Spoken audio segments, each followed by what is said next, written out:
ইবলিস কিন্তু প্রচুর ইবাদত করেছে। এখন ওই ব্যক্তির একজন বন্ধু ছিল, এটা বানু ইসরাইলের ঘটনা। তো সেই বন্ধু পাপী ছিল, বিভিন্ন কবিরা গুনাহ করত। আর এই আবেদ ব্যক্তি বারবার তাকে নসিহত করত, গুনাহ ছেড়ে দাও, তুমি পাপ করছো, গুনাহ ছেড়ে দাও।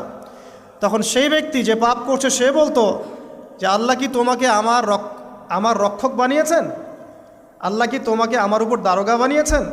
আমাকে আল্লাহর হাতে ছেড়ে দাও, আমাকে নসিহত করতে শোনা।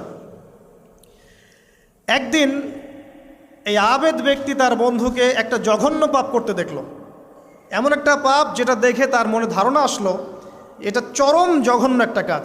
তখন সে মুখ ফসকে বলে ফেলল যে আল্লাহ তোকে আর মাফ করবে না, আল্লাহ তোকে জান্নাত দিবে না। আল্লাহ রাব্বুল আলামিন মালাকুল মউতকে এই দুজনের কাছে পাঠালেন, দুজনের রূহকে কবজ করা হলো।